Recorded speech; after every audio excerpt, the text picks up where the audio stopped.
Hello everybody and welcome back.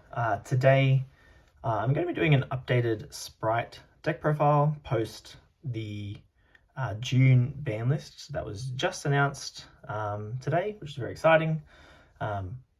Obviously it's the same as every other Spright deck list, but we just minus one starter. I'm just joking, but yeah, the ban list was very interesting. Spright I think got off relatively unscathed, which is great. I know there's a lot of lists obviously running E-Telly and Gamma, so that would be obviously an adjustment that needs to be made because E-Telly makes for a good extender. But I've got something else that I've been testing for a little while and I've been really happy with. So I'll show that off in today's deck profile. So I mean, really, Spright itself hasn't really changed. You might just need to obviously take out a starter and change the hand trap lineup a little bit. But yeah, I thought the ban list was very interesting. So if you want to post in the comments what you thought was the most interesting thing about the ban list or the thing that you want to kind of test first. I know one thing that I'm really keen to try out is 2 engage, 1 Hornet drones, and just plug that into a bunch of different decks and just work out where it fits, because we've got a more fairly consistent access to a free link 2 without using a normal summon, which is pretty exciting. I've been working on a bit of a gadget deck list using that new time tearing Morganite. With the Sky Striker cards now, that sounds like it could be a pretty good fit. So that's going to be what I am testing straight after this. But yeah, I'll go straight into the Spright list here. Like I said, nothing really too crazy. I think Spright is pretty well positioned to be a more of a recognized threat. I mean, certainly if you look at like the results from the nationals and things, it's got a pretty decent conversion rate. But it's also a deck that people don't really seem to be respecting as much. Definitely strong. So 3 blue, 3 jet, 2 red, 1 carrot. I think you could maybe cut a red. Lists were going to 2 because of how heavy the hand trap lineup was. Is. So I guess we'll have to wait and see how the format progresses. This list is 41 cards. If you want to make it 40, you could easily cut a red and go to 40. It just depends on what everyone's playing for non-engine. So this list does have a lot of hand traps because Spright can already accommodate the hand traps quite easily. And its engine's already like 1-2 card combos. So it's got space for hand traps, but it just depends on what happens with the rest of the meta. And as far as, you know, the other decks and seeing if they exist. But definitely this might need tweaking once we kind of work out what's happening with the hand trap lineup. But as for the Spright spells, I'm on the 2 starter, of course. 1 Gamma Burst and 1 Double Cross. I've been a huge fan of Double Cross since it released. Gamma Burst I'm loving as well. Just OTK very easily with Gamma Burst, so I'll keep playing it. Not on Smashes. I've been off Smashes for a little while. I find myself never searching it when I have it in my deck. But we'll see. I mean, potentially non-target banish, maybe that's more relevant moving forward. We'll see. The cost of Smashes sometimes is what makes it hard. I mean, you don't just have free bodies with Elf, so Smashes has since been kind of a little bit out of favor, but I mean, you could easily swap a Smashes for a red to keep it at 41, and that would be an easy thing if you wanted to add the Smashes. But me personally, I haven't been using it for a long time. The rest of the engine cards, obviously the Nimble Beaver, the Anglers, playing the Melffy cards, so the Caddy and the Penny. And then I'm playing Soul Scissors. This could be Ibly. I like that Soul Scissors is just a normal summon that you can special more Spright names by having it, whereas you can't do that with Ibly. So if you open Ibly in blue, you can't really do much with that. But Soul Scissors is just a body that you can normal summon and keep going. Same with the Melffys. I mean, at worst case, I mean, these 5 cards, you don't really want to see them. There's a lot of cards you don't want to see, but you know, at worst case, you normal summon it and you summon Spright monsters. So that's fine.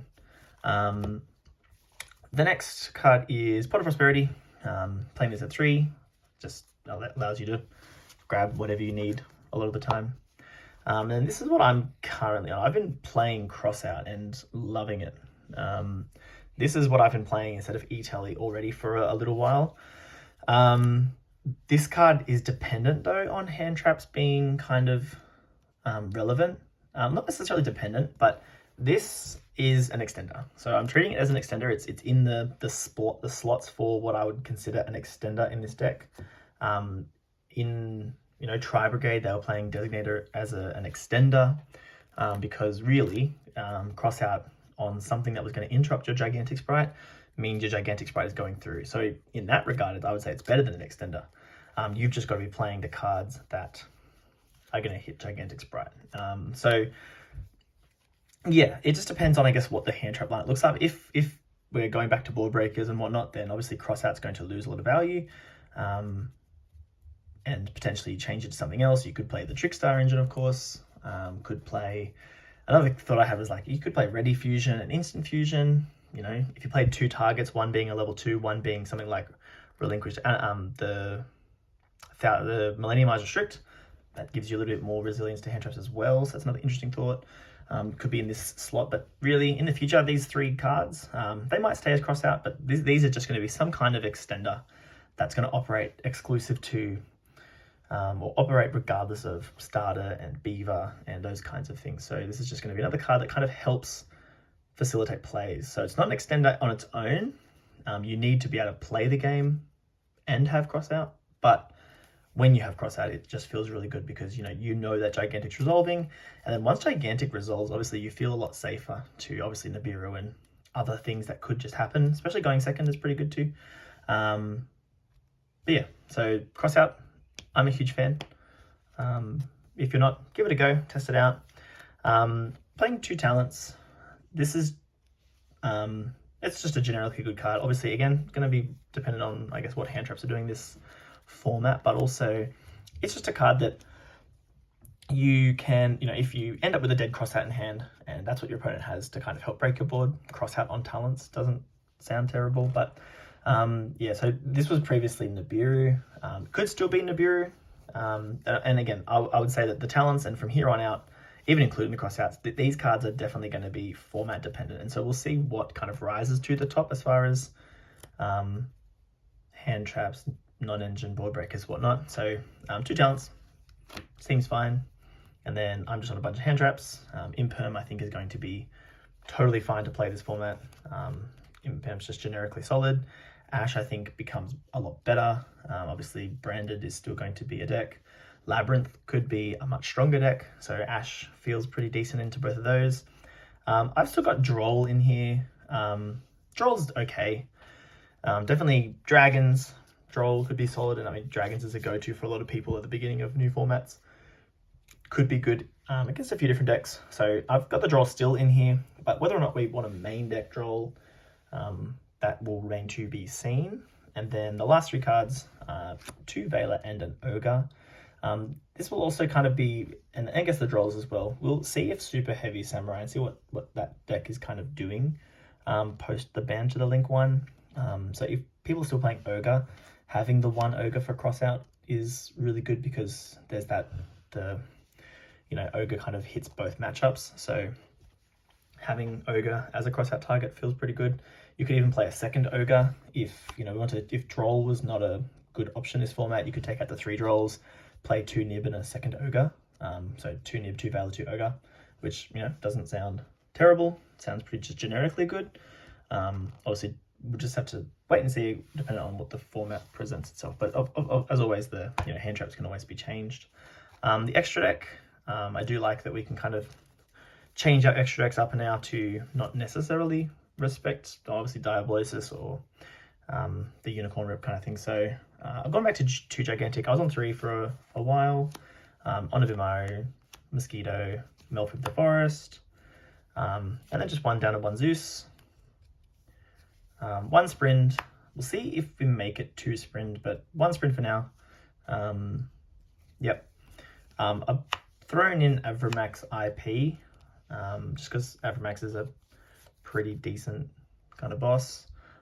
Dark, Cerberus, Phoenix, Spright could certainly be more resurgent this format, so Dark becomes a lot better in that regard. So having it feels fine.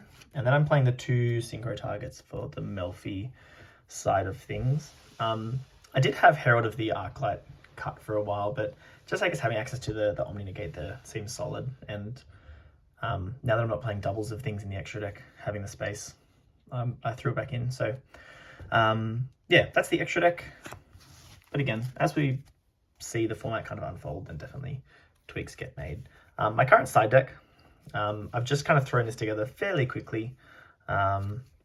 Shifter, because we can play it, and certainly I expect it to be able to hit pretty much everything else. I mean, well, maybe not. I mean, wait and see. I mean, Spright doesn't necessarily care too much about Shifter. Obviously, Kashtira doesn't. Labyrinth probably doesn't. Branded can still play around it. So, I mean, look, this might not be the best kind of side deck card, but I'll leave it in here for now. Obviously, it's really good into like super heavy and pearly, but we'll see what that deck looks like post the list. The 3 Gamma Seal just feels generically solid. Throwing cards everywhere. Dark Ruler, good into Spright, definitely. Super heavy, depending on what that's doing. 2 Cosmic and Harpies, as well as 3 evenly matched. Labyrinth is something that, especially at my locals, that was already kind of fairly popular. Same with Branded, but definitely Labyrinth was fairly popular at my locals, obviously prior to the hits. So that deck's surely going to see a bit more popularity, and evenly just seems like a pretty solid option. Yeah, so I think evenly could be another good option in side decks, maybe even the main deck moving forward. But Shifter's probably the only thing in here that might not be needed. But yeah, that's my Spright list. But definitely comment below anything from the ban list that you found interesting, or something that you're really looking forward to testing out. For me, like I said, definitely Sky Striker engine. I think that could be quite strong. Really easy link 2s, especially easy access to like Platinum Gadget in decks that rely on machines like EBCs, gadgets, those kinds of things. So that's something for me that I'm definitely excited for. But otherwise, that'll do it for this one, and I will catch you in the next one.